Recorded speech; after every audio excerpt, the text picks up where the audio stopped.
Les Égyptiens de l'Antiquité possédaient une arme secrète dans leur combat contre les malheurs du quotidien. Pendant des milliers d'années, la magie a permis aussi bien aux rois qu'à la population de s'assurer santé, fortune, succès au combat et en amour. Le but de ces envoûtements d'amour était surtout sexuel. L'amour n'avait pas grand-chose à voir là-dedans. Après la disparition du dernier pharaon, les anciens rites perdurent, et la magie reste un outil puissant au cours des époques chrétiennes et islamiques. Cet ancien remède appelé le lait d'Isis était très connu encore au Moyen-Âge, et ce jusqu'au début de la médecine moderne. L'Égypte, pays des dieux et de la magie.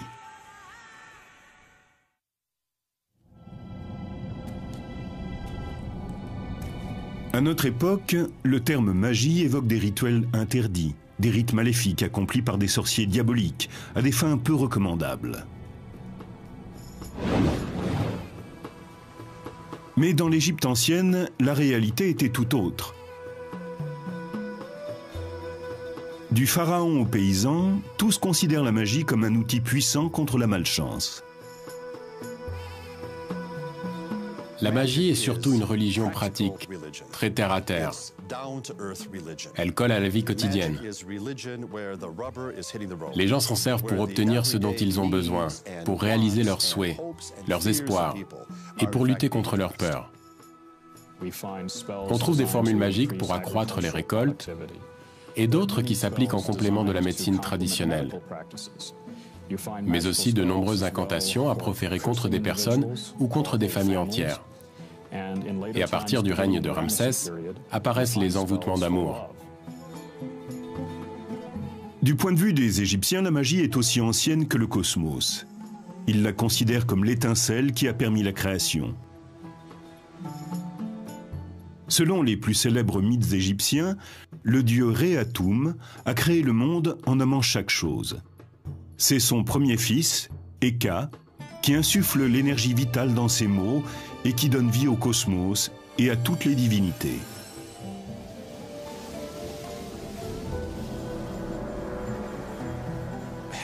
Le rôle d'Hécate est de donner force à tout ce qui n'est encore que visuel. Nous pensons d'ailleurs que le nom Hécate signifie « celui qui bénit les images », qui leur donne leur fonction et apporte la vie. Hécate est donc capable de créer physiquement les choses, à partir de leur nom ou de leur image. C'est le pouvoir du dieu Eka qui permet de rendre réelles les représentations d'offrandes destinées aux morts. C'est le pouvoir magique d'Eka qui permet à travers ces inscriptions que l'esprit du pharaon défunt accède à la vie éternelle. Et c'est aussi Eka qui permet aux formules d'envoûtement de s'accomplir. Il représente la force qui a permis à l'univers d'être créé.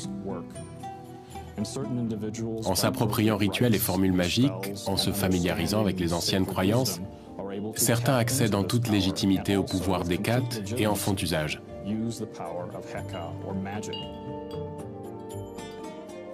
Pendant plus de 3000 ans, le pouvoir magique d'Eka est déclenché par des rituels officiels, destinés à protéger le pays, ainsi que par les incantations prononcées par les gens ordinaires.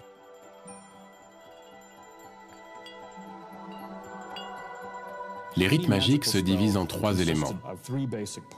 Il y a d'abord le rituel, c'est ce qu'on fait. Puis les incantations, c'est-à-dire ce qu'on dit. Et enfin, les objets utilisés au cours du rituel. Ils disposent tous d'un pouvoir magique. Les objets de culte peuvent être des amulettes confectionnées par des artisans ou des éléments organiques, comme des langues de lézard ou du sang de taureau. Ils ont généralement une valeur symbolique.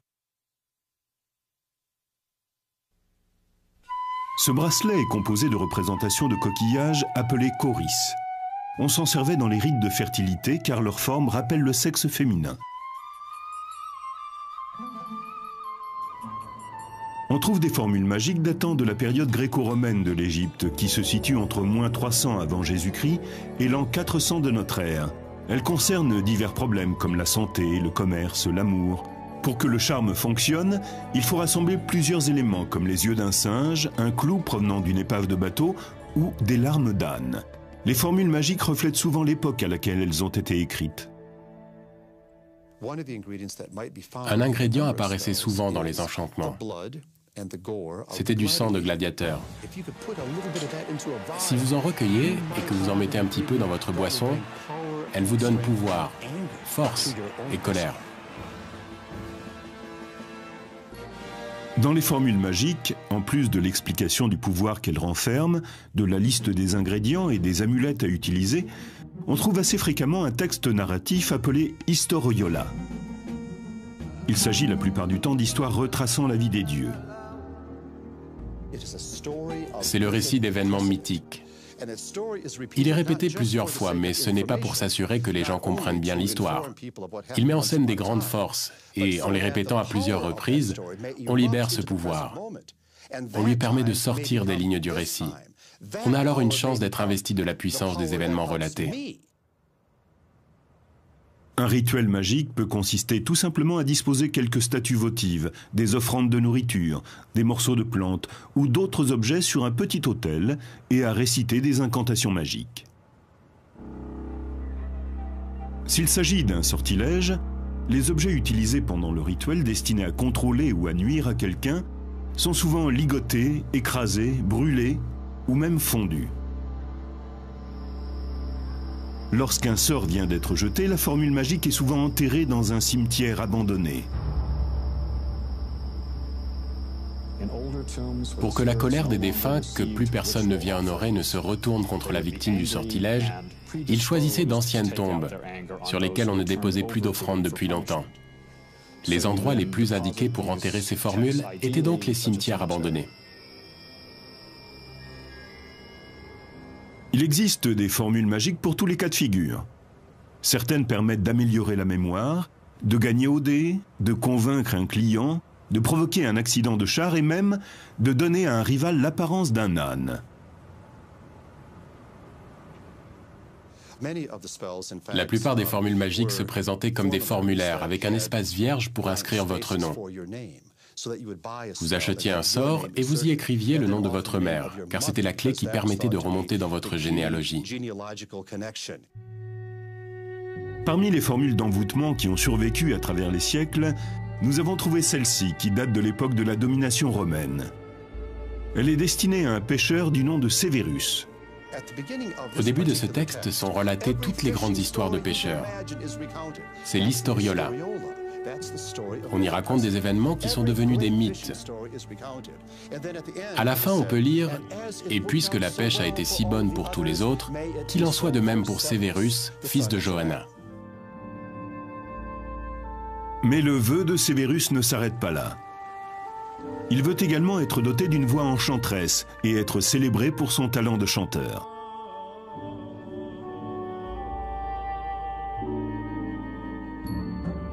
Ne les laisse pas me regarder partir, mais qu'ils scandent mon nom pour que je revienne chanter, qu'ils ferment leur magasin pour assister à mon spectacle.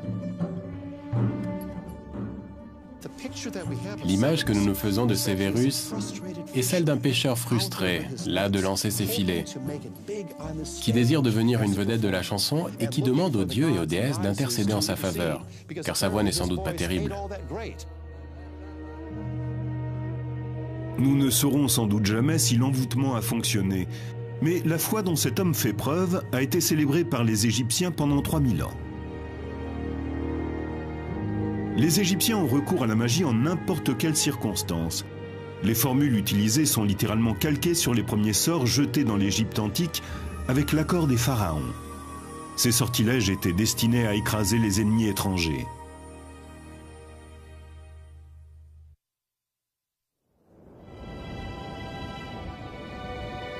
La vallée du Nil est un miracle vivant, un espace fertile au milieu d'un désert aride. Ces riches terres étaient prisées par ses habitants et attisaient la convoitise de leurs ennemis. L'Égypte a été envahie par les Nubiens venus du sud, puis par les Hittites venus de l'est. À plusieurs reprises, les Libyens ont attaqué par l'ouest et des pirates ont débarqué sur les côtes méditerranéennes. Ces invasions incessantes ont conduit les Égyptiens à lever des armées et à bâtir des forteresses pour assurer leur protection. Mais la magie constituait aussi un élément important de la défense du pays. Parmi les premières malédictions et les sortilèges jetés par les Égyptiens, certains étaient destinés à paralyser les troupes ennemies. Nous avons la preuve qu'on pratiquait ce type de cérémonie occulte depuis l'Ancien Empire et que cela a continué sous la domination romaine. Il existait un sortilège contre les ennemis du pays. On inscrivait une série de textes préétablis sur des poteries qui étaient ensuite brisés et enterrés selon un rituel précis, le plus souvent dans un cimetière abandonné. Il choisissait des pots en argile, en référence à Khnum, le créateur, qui avait modelé les êtres vivants sur son tour de potier. Symboliquement, chaque pot utilisé représente une ou plusieurs personnes. Les morceaux de poterie en argile faisaient partie des déchets courants en Égypte. Donc, casser ces pots revenait à transformer les ennemis en déchets.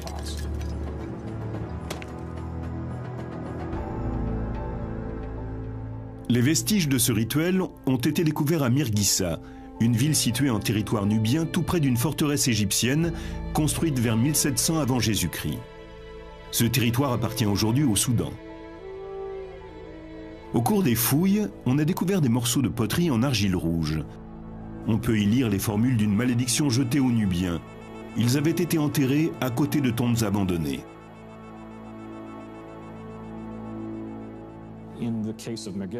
Le cas de Mirghissa a posé un problème, car il n'y avait pas de cimetière sur le site.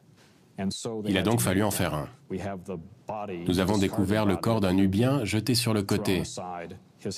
Sa tête avait été coupée et posée à l'envers, tout près d'une poterie cassée. Le couteau qui avait servi à le décapiter se trouvait à côté de lui. Si vous ne disposez pas d'un mort en colère, il faut en créer un. C'est ce qu'ils ont fait sur le site vierge de Mirghissa. Parmi les objets utilisés pour le rituel, on découvre des figurines qui représentent toutes le même motif, un prisonnier ligoté. Ces statues sont en argile, en bois, en cire ou en pierre. On y inscrit le nom des pays hostiles à l'Égypte, puis on les brûle, on les piétine, on les brise ou bien on les fond pendant le rituel officiel. Ces statues nous donnent des renseignements très précieux sur l'évolution géographique du Proche-Orient au cours de l'Antiquité. Elles portent les noms de tous les voisins de l'Égypte. Ces inscriptions étaient régulièrement actualisées. Tous les textes qu'elles présentent ont été modifiés avec soin. Les premières représentations magiques du prisonnier ligoté datent de 3100 avant Jésus-Christ, c'est-à-dire avant le début de l'Ancien Empire. Et on les retrouve ensuite à travers toutes les époques. Cette image est parfois dessinée sous les semelles des sandales, afin que le prisonnier soit écrasé à chaque pas. Cette sculpture représente également un prisonnier ligoté. Elle a été taillée dans la pierre qui soutient la porte d'entrée d'un temple. Si vous observez le socle de cette porte, vous pourrez voir qu'il représente un prisonnier allongé, le ventre contre le sol, les mains attachées dans le dos.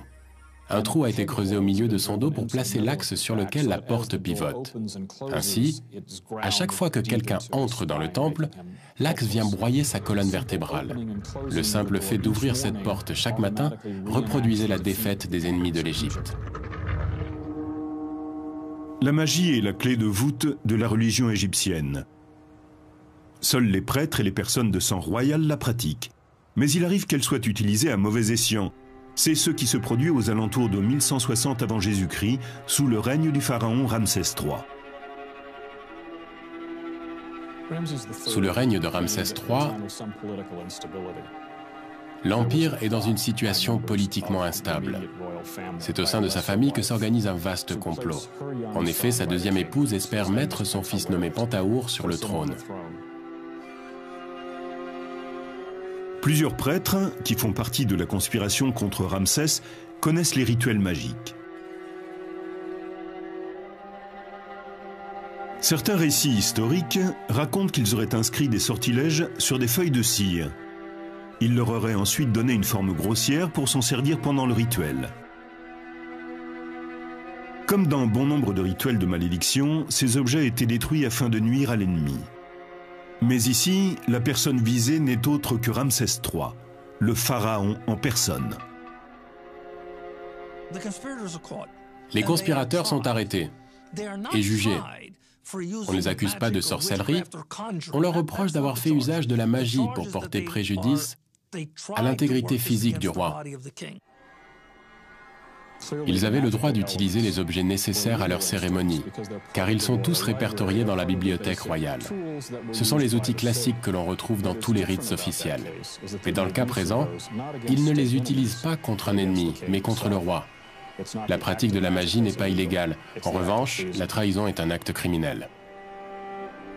La plupart des conspirateurs sont mis à mort, ainsi que le jeune prétendant au trône, Pantaour. Nous pensons avoir retrouvé la dépouille de Pantaour. On a découvert dans le tombeau royal un corps qui semble avoir été embaumé vivant. Ce n'est qu'une hypothèse. Il peut aussi avoir été empoisonné avant d'être recouvert de bandelettes. Mais la position du corps laisse penser qu'il est mort dans d'atroces souffrances. Cette histoire a vraisemblablement inspiré la scène d'inhumation d'Imhotep dans le film La Momie. Malgré cette trahison, les rites destinés à jeter des sortilèges restent un élément central de la religion égyptienne. Il semble même qu'ils aient influencé le développement de certaines cultures apparues ultérieurement. Dans l'Ancien Testament, une histoire du livre de Jérémie a visiblement été empruntée à la tradition égyptienne. Suivant les instructions de Dieu, Jérémie se rend aux portes de Jérusalem et prévient le peuple d'Israël. Une malédiction s'abattra sur eux s'ils ne mettent pas un terme à leurs agissements diaboliques. Il brise ensuite un pot de terre et réitère la menace divine. C'est ainsi que je briserai ce peuple et cette ville, comme on brise un vase de potier, sans qu'il puisse être reconstitué. Jérémie, chapitre 19, verset 11. Pratiquée lors de rites officiels, la malédiction qui semble avoir inspiré Jérémie a été transformée pour remplir d'autres fonctions, notamment pour résoudre des problèmes d'ordre sentimental. Dans l'ancienne Égypte, ce qui était bon pour la guerre pouvait aussi l'être en amour.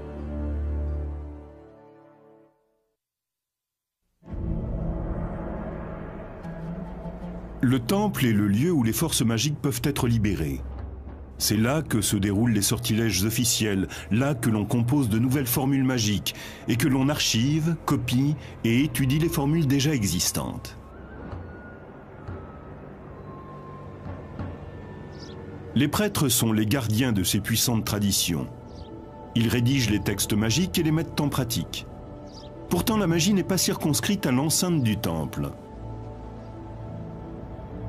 Seuls les prêtres les plus hauts placés dans la hiérarchie servent tout au long de l'année au sein même des temples.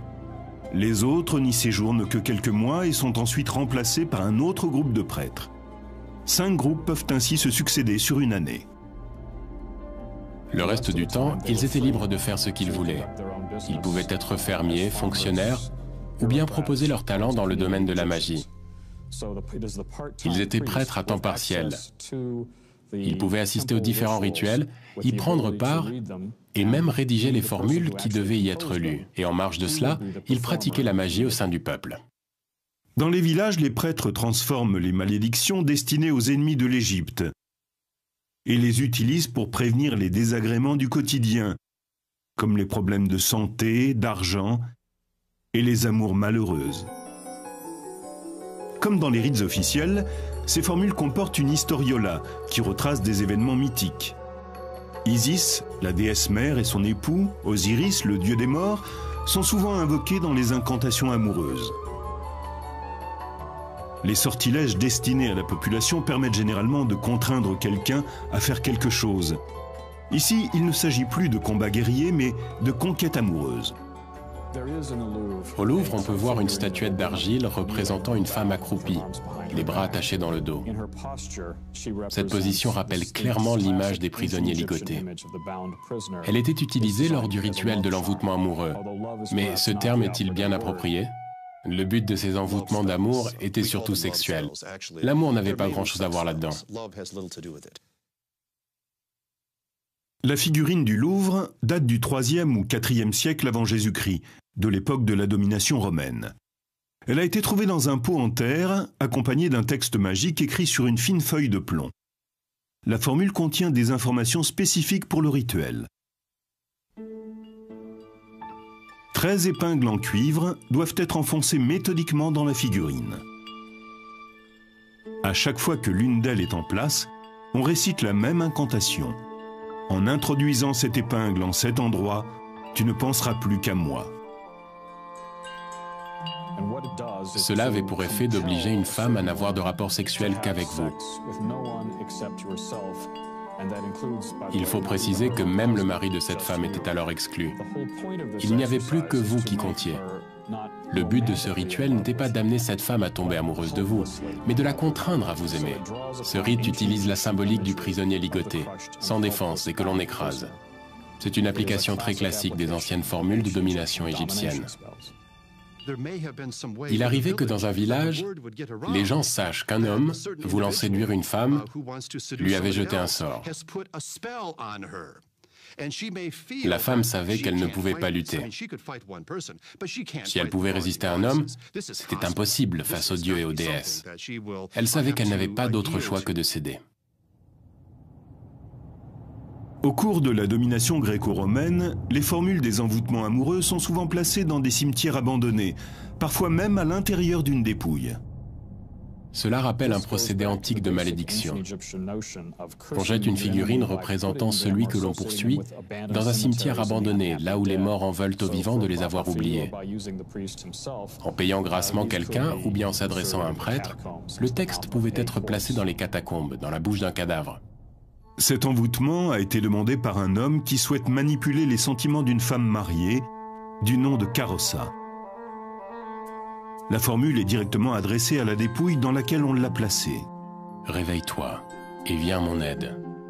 Fais que ce qui est inscrit sur ce texte une fois placé dans ta bouche devienne réalité.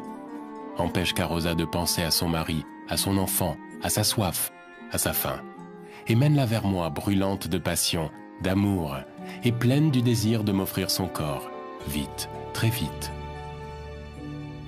Malgré l'introduction du christianisme en Égypte, ce type d'envoûtement va rester en usage plusieurs siècles après la crucifixion du Christ. Beaucoup parmi les prêtres chrétiens avaient été élevés selon les coutumes anciennes. Et la magie perdure à travers des chrétiens originaires d'Égypte, l'Église copte. Nous supposons que les principaux responsables des guérisons, de la préparation des amulettes ou des sortilèges et qui reliaient les formules magiques étaient des coptes. Ils pouvaient aider un homme à conquérir une femme, ou encore permettaient à une mère de jeter un sort sur le couple de son fils quand elle estimait que son épouse n'était pas celle qu'il lui fallait. Donc à ce moment, elle jetait un sort pour arracher cette fille des bras de son fils. Il semble donc que toutes ces formules magiques auraient été écrites par des moines coptes. Ils étaient les Égyptiens lettrés de l'institution chrétienne. La magie a continué à être présente pendant la période copte, car les gens croyaient à ces méthodes. C'était une solution efficace pour la communauté. Elle n'était pas officiellement acceptée par l'Église copte, et elle ne l'a jamais été. Ces activités étaient pratiquées dans l'ombre et le sont encore aujourd'hui. Comme les grands prêtres des pharaons, les prêtres coptes enroulent un cordon autour des figurines, destinées au rituel, pour que la victime de l'envoûtement amoureux se soumette sexuellement. La plupart du temps, ces envoûtements sont effectués à la requête d'un homme désireux de bénéficier des faveurs d'une femme, mais ils peuvent aussi poursuivre d'autres objectifs. Les textes rédigés par les coptes proposaient différentes façons de ficeler les figurines.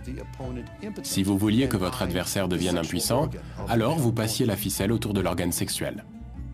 Voici un de ces sortilèges. Le texte est rédigé en langage copte, on y trouve des références à Jésus-Christ, mais l'élément de magie est purement égyptien.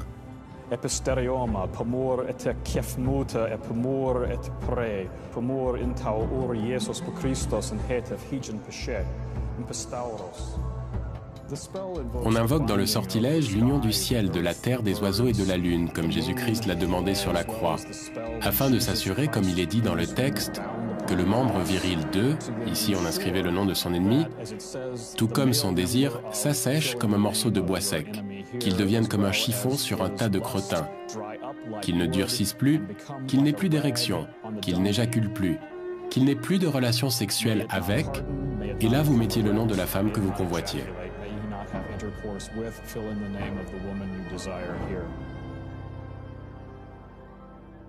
On constate que le sexe est un sujet prépondérant.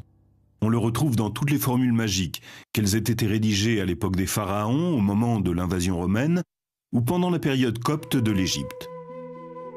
Seule la santé occupe une place aussi importante que la sexualité. On craint surtout le mauvais déroulement d'une grossesse ou d'un accouchement.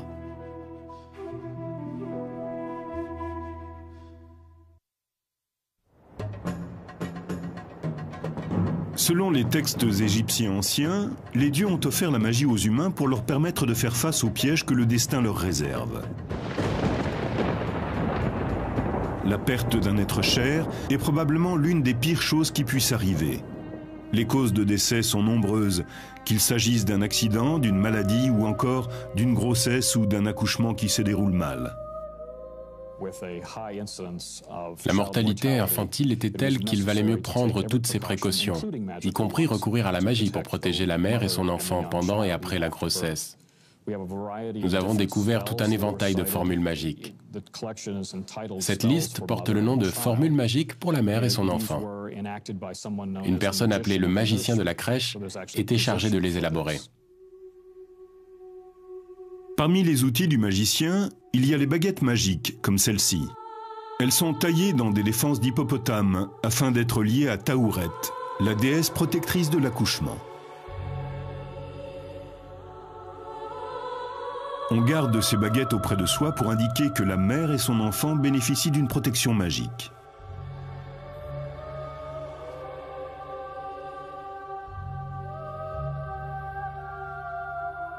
Les jarres, dans lesquelles se trouvent les onguents magiques pour soigner les femmes enceintes, sont elles aussi associées à Taouret. Elle représente une femme enceinte avec la silhouette de la déesse Taouret. Si bien qu'elles sont en partie femmes et en partie hippopotames. On disait que les onguents que l'on mettait dans les récipients pouvaient servir à soigner les vergetures. On retirait en quelque sorte l'huile du corps même de la déesse protectrice de l'accouchement. Et on l'appliquait sur la patiente qui était à son tour investie du pouvoir de Taouret. Ce genre d'association entre magie et médecine n'est pas un cas isolé. Sous l'Ancien Empire, certains physiciens sont aussi appelés prophètes d'Eka, le dieu de la magie. Comme dans les emboutements amoureux, les formules de guérison comportent une historiola. On y retrouve souvent les histoires d'Isis et d'Horus. Parmi les magnifiques histoires que l'on raconte au sujet de la déesse Isis et de son fils le dieu Horus, l'une d'elles explique comment Isis parvint à soigner Horus d'une piqûre de scorpion. On note un grand intérêt dans la magie égyptienne pour se protéger des piqûres de serpents et de scorpions. Le mythe d'Isis et d'Horus a inspiré l'un des remèdes magiques les plus puissants, le lait d'une mère ayant mis au monde un garçon. Bien sûr, on ne disposait pas toujours du lait de la mère d'un jeune garçon. Il existait donc de petites fioles de la forme d'une femme avec un enfant dans les bras. On mettait un autre type de lait dans ce récipient, mais au moment de le retirer, il se transformait en un lait venant de la mère d'un garçon. Et lorsqu'on accomplissait le rituel approprié et que l'on récitait l'historiola d'Isis et d'Horus, ce lait devenait le lait d'Isis. Cet ingrédient mythique a été utilisé longtemps après la disparition des pharaons. Le physicien grec Hippocrate, qui a vécu entre le 4e et le 5e siècle avant Jésus-Christ, le comptait aussi au nombre de ses remèdes. Le lait d'Isis est utilisé dans les pays occidentaux jusqu'au XVIIe siècle. Il apparaît pour la dernière fois en Angleterre dans des remèdes à base d'herbes. L'ancien fluide thérapeutique égyptien d'Isis est longtemps resté un traitement reconnu.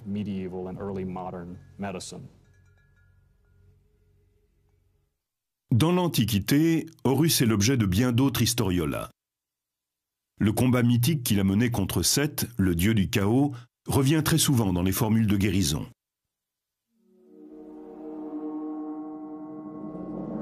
La légende raconte que Seth arracha un œil à Horus lors d'un terrible combat. Mais Thoth, le dieu de l'écriture et de la médecine, grâce à la magie, parvint à guérir son œil.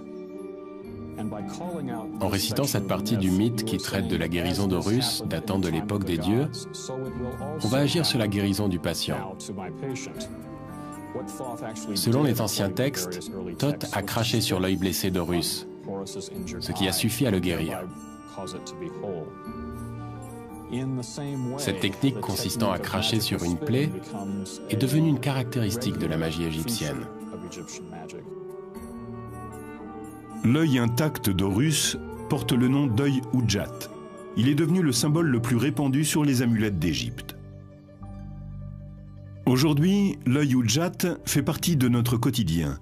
Il apparaît encore sous cette forme dans les pharmacies. Comme l'œil Udjat, le rituel magique du crachat a été repris par d'autres cultures.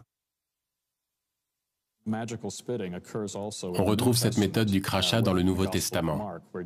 Dans l'évangile de Marc, Jésus crache sur l'œil d'un aveugle pour le soigner, comme l'avait fait Thoth des siècles auparavant.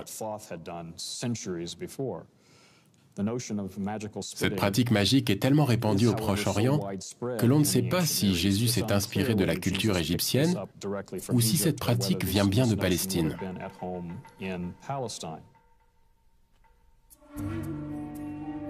La bibliothèque de Nag Hammadi. On y trouve une collection de textes anciens de magie égyptienne, et certains d'entre eux indiquent comment recourir à la magie pour guérir.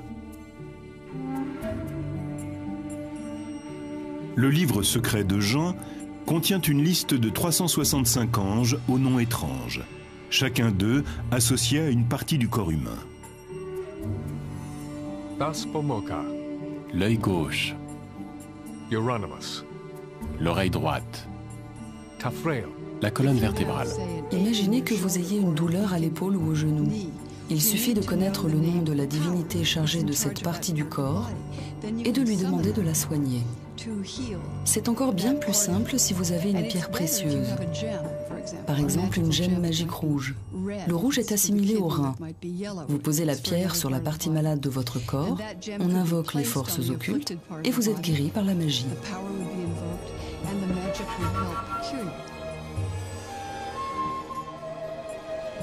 Des traces d'une autre tradition magique ont été découvertes ici, dans la synagogue Ben Ezra du Caire, l'un des plus vieux temples juifs d'Égypte.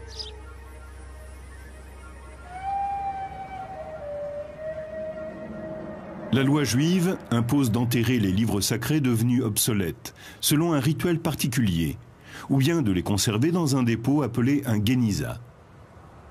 À Ben Ezra, le Géniza ne contient pas que des livres de prière. Il y a aussi de nombreuses formules magiques, des textes rédigés entre le 9e et le 13e siècle. Il traite des mêmes problèmes que les formules magiques égyptiennes, et les méthodes auxquelles il recourt sont souvent similaires. Bien que le judaïsme ne soit pas favorable à la magie, les textes trouvés dans le Géniza sont résolument ancrés dans la tradition juive.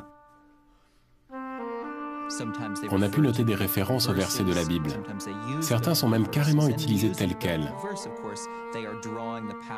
Pour ces formules, on fait ressortir le pouvoir du psaume, voire même de toute l'histoire, et on l'applique à une situation particulière. Ces formules sont destinées à soigner tout un éventail de maladies. Les maux de tête, les tremblements, la timidité, ou tout simplement à se protéger d'un éventuel ennemi.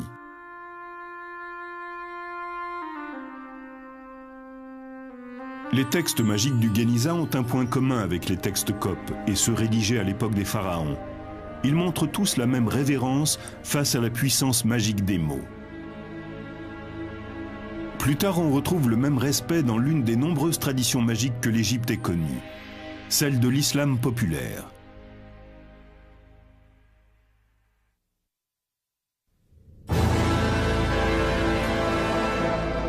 Au commencement, Dieu, le Créateur, nomma chacune des choses qui composent l'univers. Et avec ces noms, le dieu Eka insuffla la vie dans le cosmos. La fantastique faculté des mots à créer la réalité a amené les Égyptiens à considérer l'écriture avec autant de respect que de crainte. Pour les Égyptiens, l'écriture était sacrée. Elle permettait d'accéder physiquement au pouvoir et aux histoires des dieux. Les hiéroglyphes sont des écritures sacrées. D'ailleurs, c'est ce que ce terme signifie. Toutefois, la plupart des Égyptiens ne savent pas lire. Ils doivent extraire le pouvoir des mots, comme ceux de la formule inscrite sur cette amulette d'Horus, sans être capables de les lire.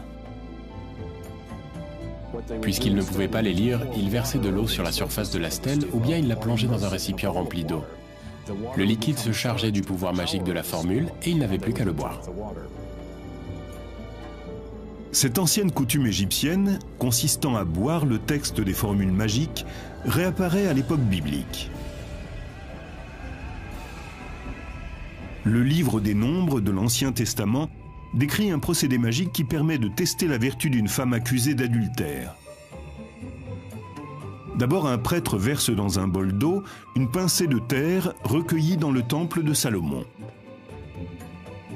Ensuite, on y plonge un papyrus sur lequel est inscrit le sortilège, ce qui permet au texte de se dissoudre. La femme qui fait l'objet de l'accusation doit boire ce breuvage. On pensait que si elle a été infidèle, Dieu la maudira. Et que si elle vient à tomber enceinte d'un autre homme, elle n'arrivera jamais au terme de sa grossesse.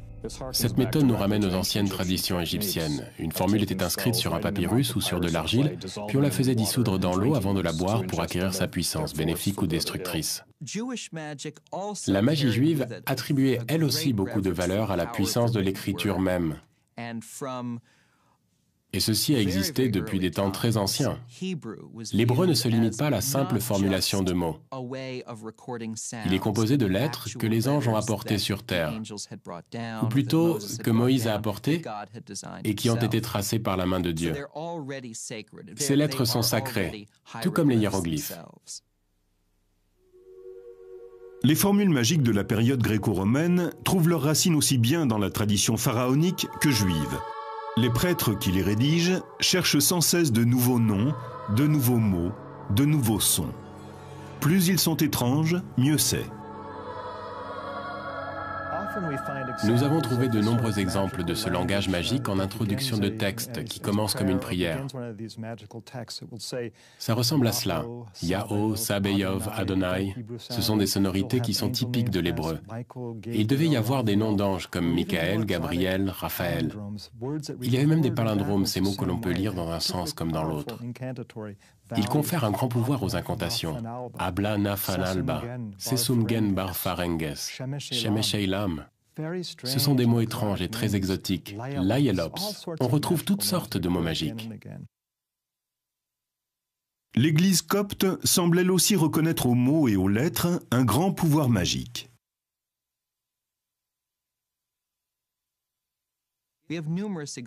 On trouve de nombreux exemples dans lesquels les premières lignes des évangiles sont inscrites dans le but d'invoquer le pouvoir des dieux chrétiens.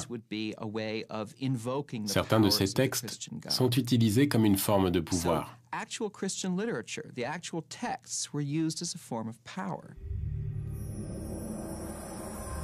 Les Coptes adoptent eux aussi les traditions magiques d'autres religions. Cette démarche s'appelle le syncrétisme. On constate une tendance syncrétiste dans les textes magiques coptes. On y retrouve toutes sortes de noms. Des noms judaïques, des noms de dieux et déesses gréco-romains. Il y a aussi des références aux dieux et déesses de l'Égypte pharaonique. On trouve également dans ces textes hautement syncrétiques toutes sortes de références chrétiennes, telles que les anges, le Christ, le divin.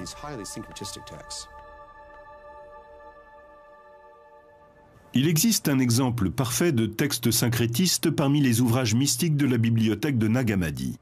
Dans ce récit, il est question d'un jeune homme qui rend visite à Thoth, le dieu égyptien. Il cherche à atteindre la sagesse à travers le pouvoir magique des incantations.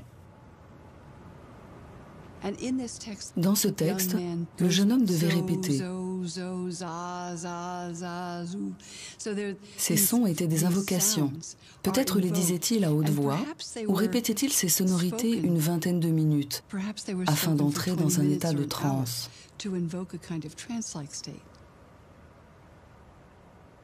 Même si la magie n'est pas officiellement approuvée par l'Église copte, elle survit et perdure jusqu'à la période islamique.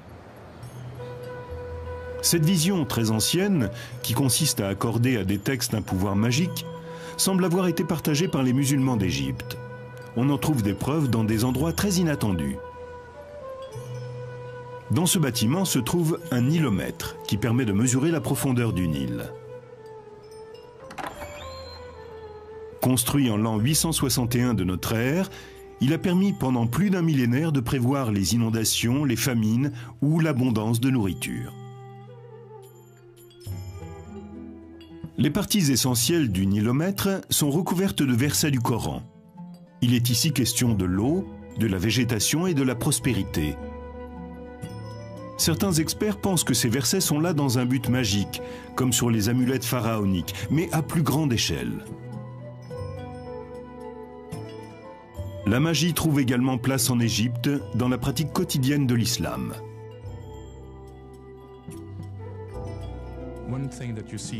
Aujourd'hui encore, on peut voir des bols magiques sur lesquels sont écrits le nom de Mahomet ou celui d'Allah, ou encore un extrait du Coran.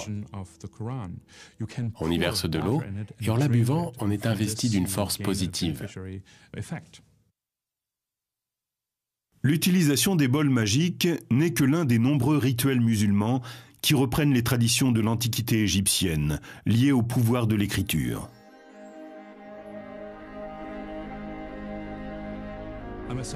J'ai moi-même vu un homme pieux inscrire quelque chose sur un talisman. Il écrivait des versets du Coran sur un morceau de papier. Il l'a certainement emporté chez lui pour le dissoudre dans de l'eau et boire le breuvage.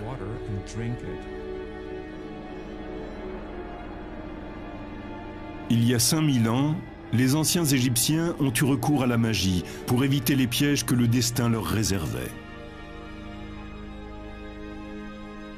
Au cours des siècles, et quelles que soient leurs croyances, les Égyptiens ont fait confiance à la magie pour améliorer leur santé, se protéger du malheur ou connaître la chance en amour.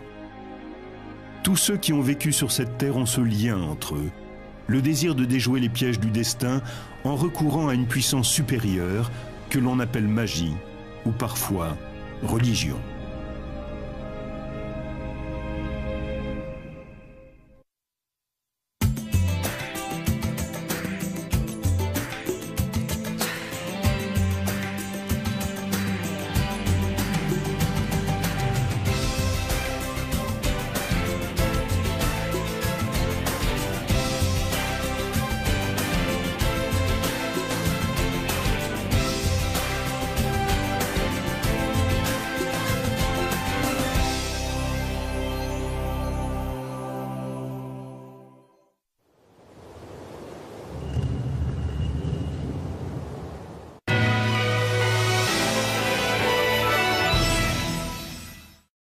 Et attisaient la convoitise de leurs ennemis.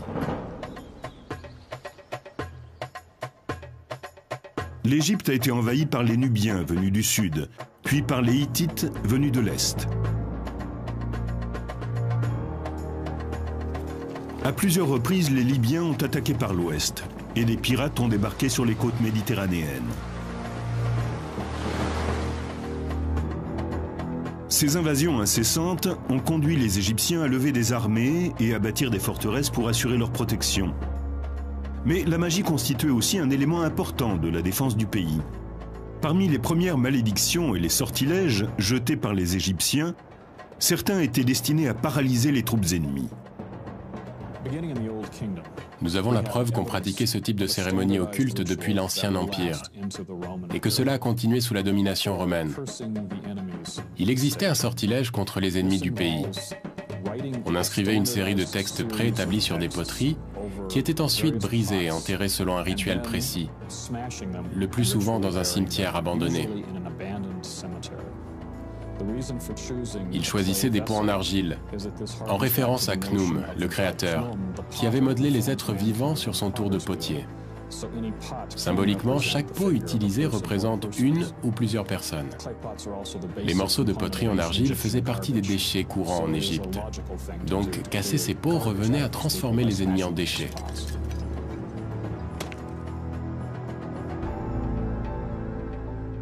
Les vestiges de ce rituel ont été découverts à Mirghissa, une ville située en territoire nubien tout près d'une forteresse égyptienne construite vers 1700 avant Jésus-Christ. Ce territoire appartient aujourd'hui au Soudan. Au cours des fouilles, on a découvert des morceaux de poterie en argile rouge. On peut y lire les formules d'une malédiction jetée aux Nubiens. Ils avaient été enterrés à côté de tombes abandonnées.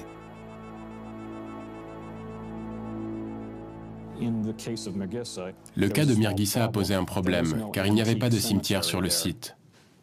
Il a donc fallu en faire un. Nous avons découvert le corps d'un Nubien jeté sur le côté.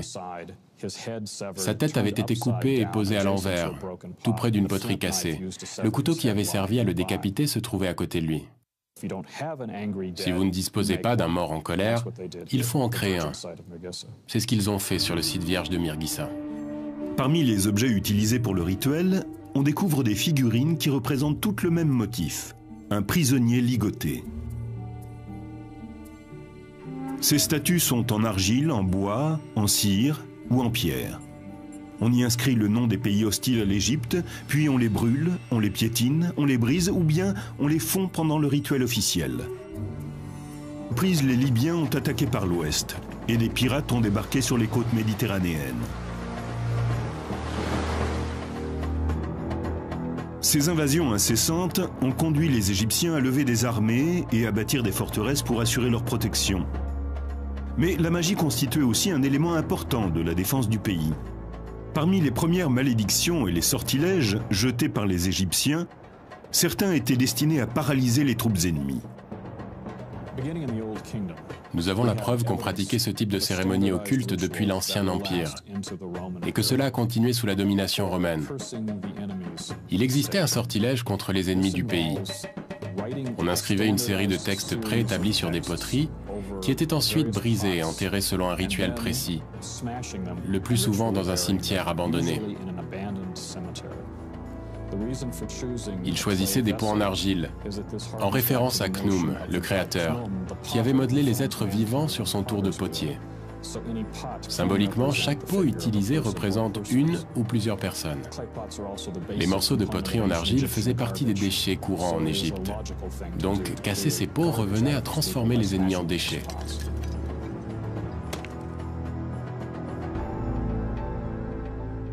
Les vestiges de ce rituel ont été découverts à Mirgissa, une ville située en territoire nubien tout près d'une forteresse égyptienne construite vers 1700 avant Jésus-Christ.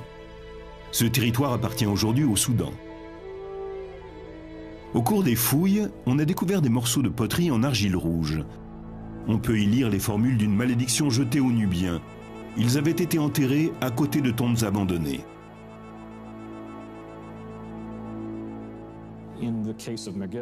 Le cas de Mirgissa a posé un problème, car il n'y avait pas de cimetière sur le site.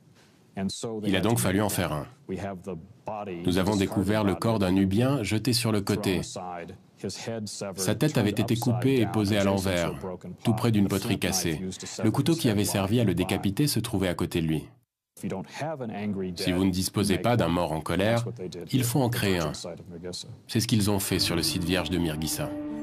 Parmi les objets utilisés pour le rituel, on découvre des figurines qui représentent toutes le même motif, un prisonnier ligoté. Ces statues sont en argile, en bois, en cire ou en pierre. On y inscrit le nom des pays hostiles à l'Égypte, puis on les brûle, on les piétine, on les brise ou bien on les fond pendant le rituel officiel. Ces statues nous donnent des renseignements très précieux sur l'évolution géographique du Proche-Orient au cours de l'Antiquité. Elles portent les noms de tous les voisins de l'Égypte. Ces inscriptions étaient régulièrement actualisées. Tous les textes qu'elles présentent ont été modifiés avec soin. Les premières représentations magiques du prisonnier ligoté, seuls les prêtres les plus hauts placés dans la hiérarchie servent tout au long de l'année au sein même des temples. Les autres n'y séjournent que quelques mois et sont ensuite remplacés par un autre groupe de prêtres. 5 groupes peuvent ainsi se succéder sur une année. Le reste du temps, ils étaient libres de faire ce qu'ils voulaient. Ils pouvaient être fermiers, fonctionnaires, ou bien proposer leur talent dans le domaine de la magie. Ils étaient prêtres à temps partiel. Ils pouvaient assister aux différents rituels, y prendre part et même rédiger les formules qui devaient y être lues. Et en marge de cela, ils pratiquaient la magie au sein du peuple. Dans les villages, les prêtres transforment les malédictions destinées aux ennemis de l'Égypte et les utilisent pour prévenir les désagréments du quotidien, comme les problèmes de santé, d'argent et les amours malheureuses. Comme dans les rites officiels, ces formules comportent une historiola qui retrace des événements mythiques. Isis, la déesse mère, et son époux, Osiris, le dieu des morts, sont souvent invoqués dans les incantations amoureuses. Les sortilèges destinés à la population permettent généralement de contraindre quelqu'un à faire quelque chose. Ici, il ne s'agit plus de combat guerrier, mais de conquête amoureuse. Au Louvre, on peut voir une statuette d'argile représentant une femme accroupie, les bras attachés dans le dos. Cette position rappelle clairement l'image des prisonniers ligotés. Elle était utilisée lors du rituel de l'envoûtement amoureux. Mais ce terme est-il bien approprié ? Le but de ces envoûtements d'amour était surtout sexuel. L'amour n'avait pas grand-chose à voir là-dedans. La figurine du Louvre date du IIIe ou IVe siècle avant Jésus-Christ, de l'époque de la domination romaine. Elle a été trouvée dans un pot en terre, accompagnée d'un texte magique écrit sur une fine feuille de plomb. La formule contient des informations spécifiques pour le rituel. 13 épingles en cuivre doivent être enfoncées méthodiquement dans la figurine. À chaque fois que l'une d'elles est en place, on récite la même incantation. En introduisant cette épingle en cet endroit, tu ne penseras plus qu'à moi. Cela avait pour effet d'obliger une femme à n'avoir de rapport sexuel qu'avec vous. Il faut préciser que même le mari de cette femme était alors exclu. Il n'y avait plus que vous qui comptiez. Le but de ce rituel n'était pas d'amener cette femme à tomber amoureuse de vous, mais de la contraindre à vous aimer. Ce rite utilise la symbolique du prisonnier ligoté, sans défense et que l'on écrase. C'est une application très classique des anciennes formules de domination égyptienne. Il arrivait que dans un village, les gens sachent qu'un homme, voulant séduire une femme, lui avait jeté un sort. Le livre secret de Jean contient une liste de 365 anges aux noms étranges, chacun d'eux associé à une partie du corps humain. L'œil gauche, l'oreille droite, la colonne vertébrale. Imaginez que vous ayez une douleur à l'épaule ou au genou. Il suffit de connaître le nom de la divinité chargée de cette partie du corps et de lui demander de la soigner. C'est encore bien plus simple si vous avez une pierre précieuse. Par exemple, une gemme magique rouge. Le rouge est assimilé au rein. Vous posez la pierre sur la partie malade de votre corps, on invoque les forces occultes et vous êtes guéri par la magie.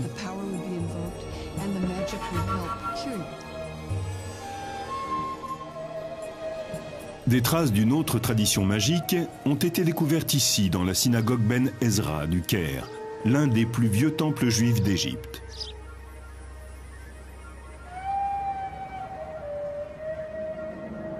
La loi juive impose d'enterrer les livres sacrés devenus obsolètes, selon un rituel particulier, ou bien de les conserver dans un dépôt appelé un Génisa.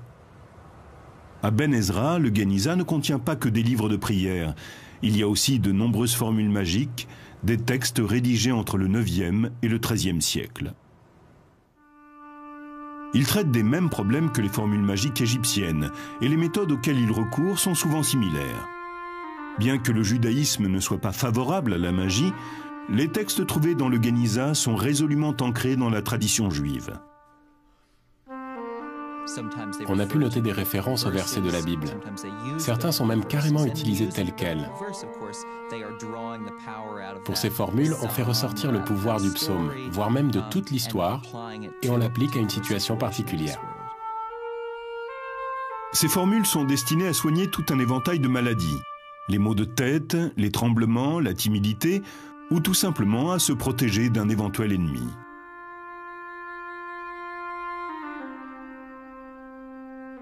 Les textes magiques du Génisa ont un point commun avec les textes coptes et ceux rédigés à l'époque des pharaons. Ils montrent tous la même révérence face à la puissance magique des mots. Plus tard, on retrouve le même respect dans l'une des nombreuses traditions magiques que l'Égypte ait connues, celle de l'islam populaire.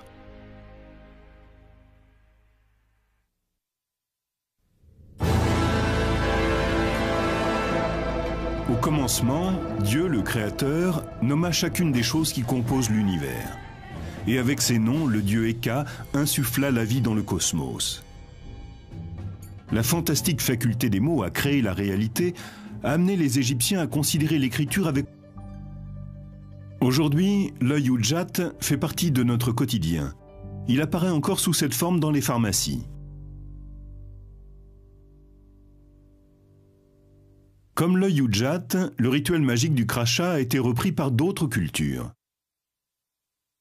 On retrouve cette méthode du crachat dans le Nouveau Testament. Dans l'évangile de Marc, Jésus crache sur l'œil d'un aveugle pour le soigner, comme l'avait fait Thoth des siècles auparavant.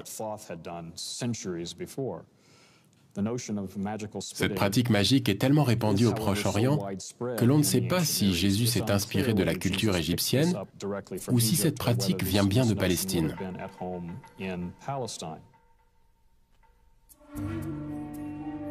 La bibliothèque de Nag Hammadi. On y trouve une collection de textes anciens de magie égyptienne, et certains d'entre eux indiquent comment recourir à la magie pour guérir. Le livre secret de Jean contient une liste de 365 anges aux noms étranges, chacun d'eux associé à une partie du corps humain. L'œil gauche, Euronymous, l'oreille droite, la colonne vertébrale. Imaginez que vous ayez une douleur à l'épaule ou au genou. Il suffit de connaître le nom de la divinité chargée de cette partie du corps et de lui demander de la soigner. C'est encore bien plus simple si vous avez une pierre précieuse. Par exemple, une gemme magique rouge. Le rouge est assimilé au rein. Vous posez la pierre sur la partie malade de votre corps, on invoque les forces occultes et vous êtes guéri par la magie.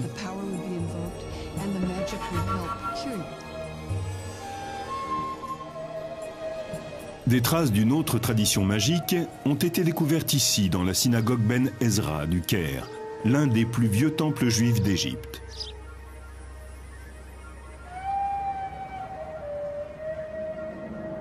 La loi juive impose d'enterrer les livres sacrés devenus obsolètes, selon un rituel particulier, ou bien de les conserver dans un dépôt appelé un Geniza. À Ben Ezra, le Geniza ne contient pas que des livres de prière. Il y a aussi de nombreuses formules magiques, des textes rédigés entre le 9e et le 13e siècle. Il traite des mêmes problèmes que les formules magiques égyptiennes, et les méthodes auxquelles il recourt sont souvent similaires.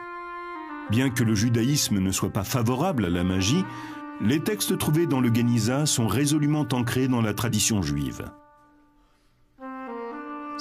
On a pu noter des références aux versets de la Bible. Certains sont même carrément utilisés tels quels.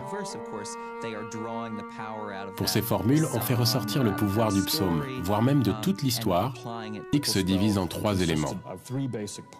Il y a d'abord le rituel, c'est ce qu'on fait. Puis les incantations, c'est-à-dire ce qu'on dit. Et enfin, les objets utilisés au cours du rituel. Ils disposent tous d'un pouvoir magique. Les objets de culte peuvent être des amulettes confectionnées par des artisans ou des éléments organiques, comme des langues de lézard ou du sang de taureau.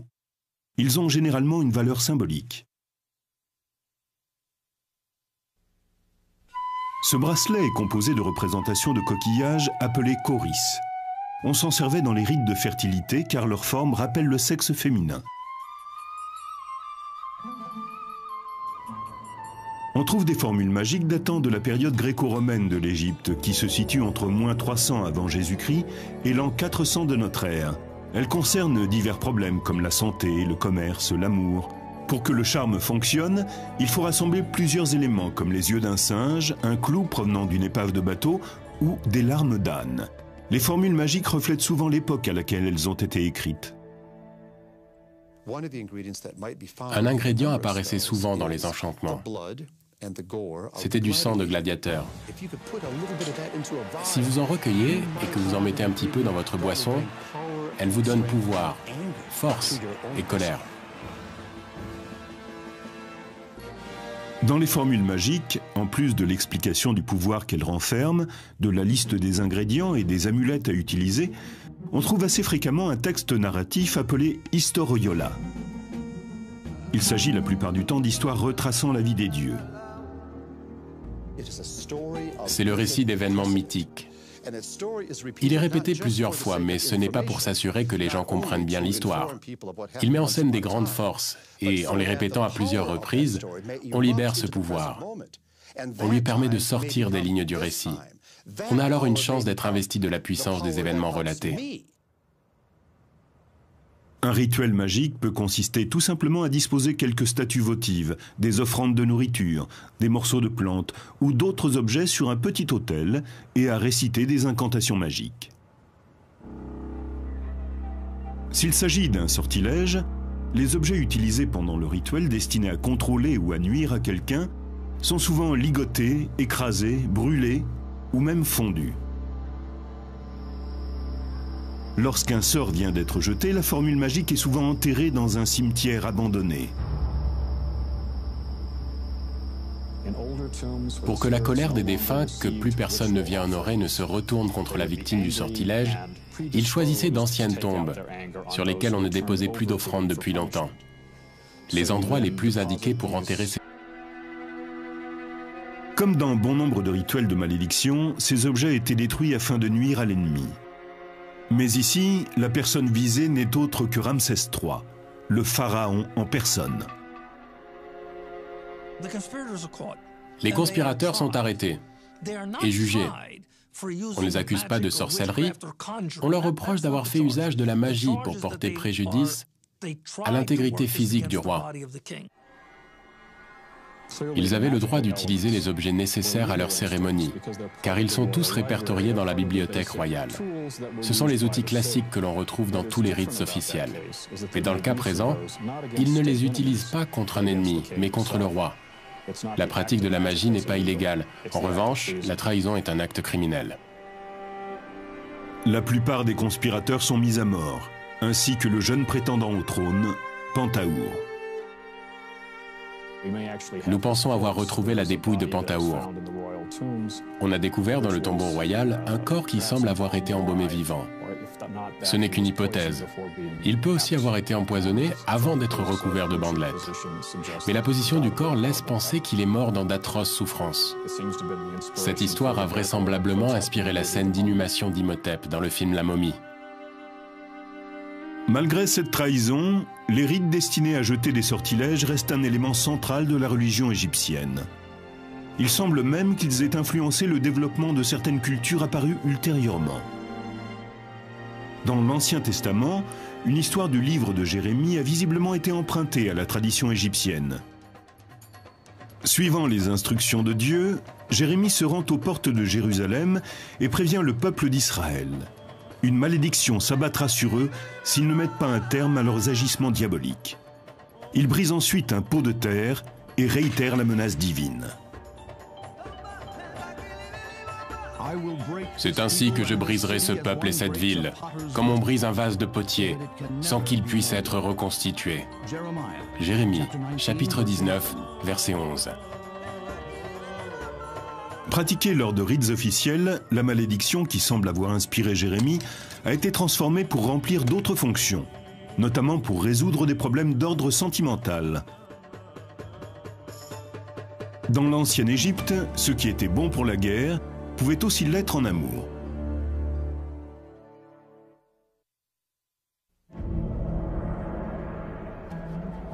Le temple est le lieu où les forces magiques peuvent être libérées.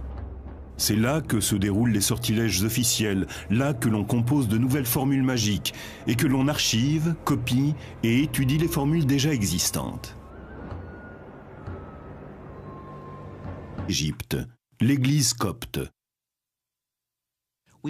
Nous supposons que les principaux responsables des guérisons, de la préparation des amulettes ou des sortilèges et qui reliaient les formules magiques étaient des coptes.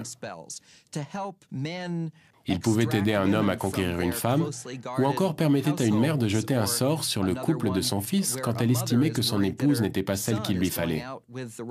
Donc à ce moment, elle jetait un sort pour arracher cette fille des bras de son fils. Il semble donc que toutes ces formules magiques auraient été écrites par des moines coptes. Ils étaient les Égyptiens lettrés de l'institution chrétienne. La magie a continué à être présente pendant la période copte, car les gens croyaient à ces méthodes. C'était une solution efficace pour la communauté. Elle n'était pas officiellement acceptée par l'Église copte et elle ne l'a jamais été. Ces activités étaient pratiquées dans l'ombre et le sont encore aujourd'hui. Comme les grands prêtres des pharaons, les prêtres coptes enroulent un cordon autour des figurines destinées au rituel pour que la victime de l'envoûtement amoureux se soumette sexuellement. La plupart du temps, ces envoûtements sont effectués à la requête d'un homme désireux de bénéficier des faveurs d'une femme, mais ils peuvent aussi poursuivre d'autres objectifs. Les textes rédigés par les coptes proposaient différentes façons de ficeler les figurines. Si vous vouliez que votre adversaire devienne impuissant, alors vous passiez la ficelle autour de l'organe sexuel. Voici un de ces sortilèges. Le texte est rédigé en langage copte, on y trouve des références à Jésus-Christ, mais l'élément de magie est purement égyptien.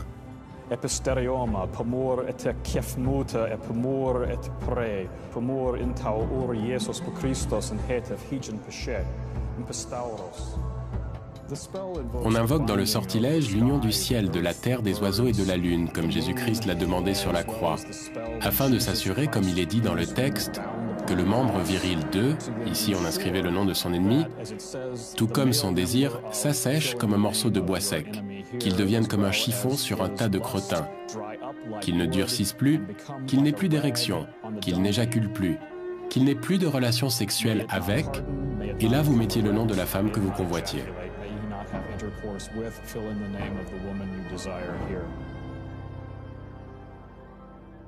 On constate que le sexe est un sujet prépondérant.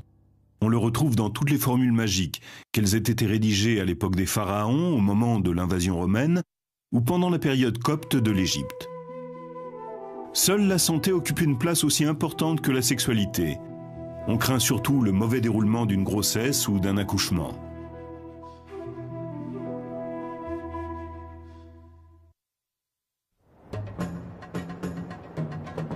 Selon les textes égyptiens anciens, les dieux ont offert la magie.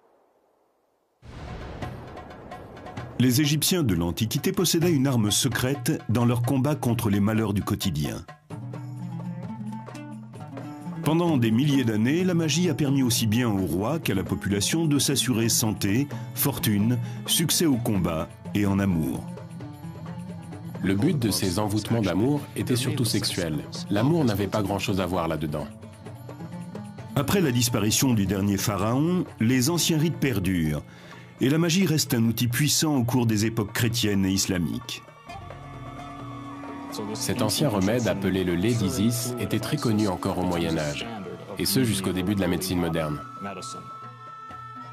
L'Égypte, pays des dieux et de la magie.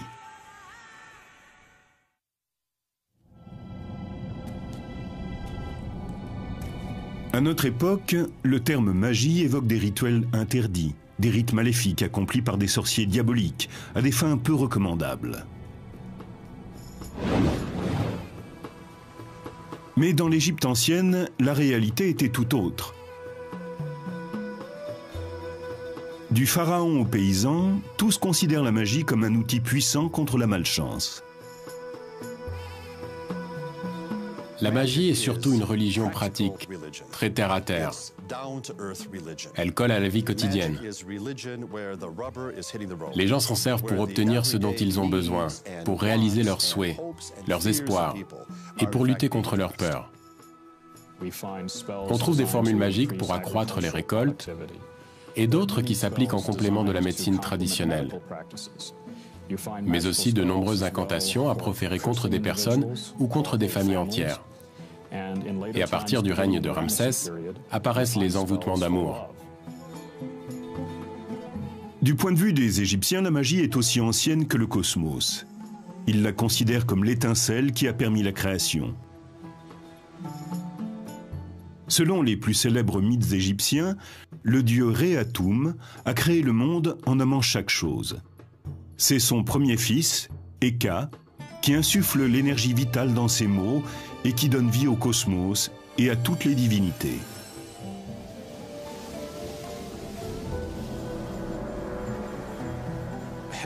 Le rôle d'Hécate est de donner force à tout ce qui n'est encore que visuel. Nous pensons d'ailleurs que le nom Hécat signifie « celui qui bénit les images », qui leur donne leur fonction et apporte la vie. Hécat est donc capable de créer physiquement les choses, à partir de leur nom ou de leur image. C'est le pouvoir du dieu Hécat qui permet de rendre réelles les représentations. Cette pratique vient bien de Palestine.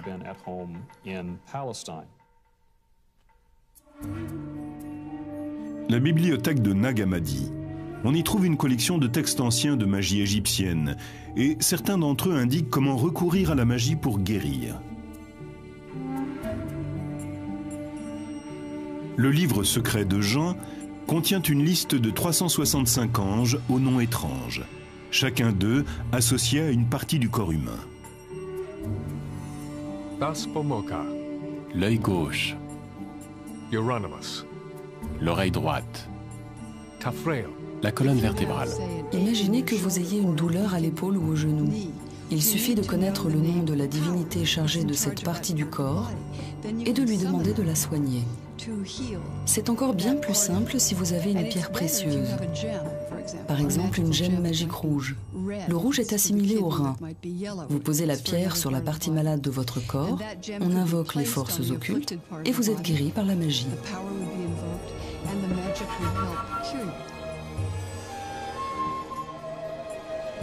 Des traces d'une autre tradition magique ont été découvertes ici, dans la synagogue Ben Ezra du Caire, l'un des plus vieux temples juifs d'Égypte.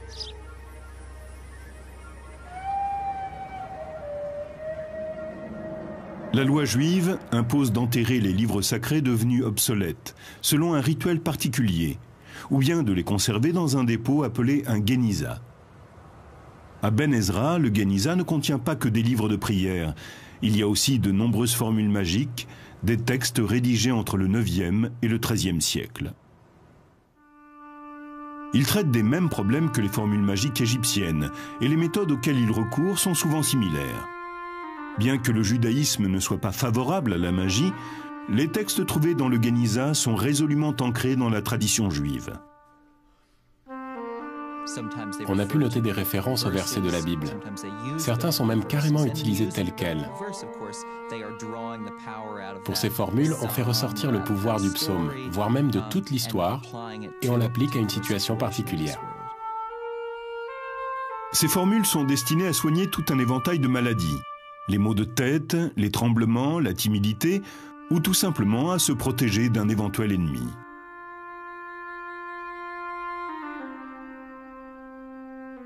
Les textes magiques du Géniza ont un point commun avec les textes coptes et ceux rédigés à l'époque des pharaons.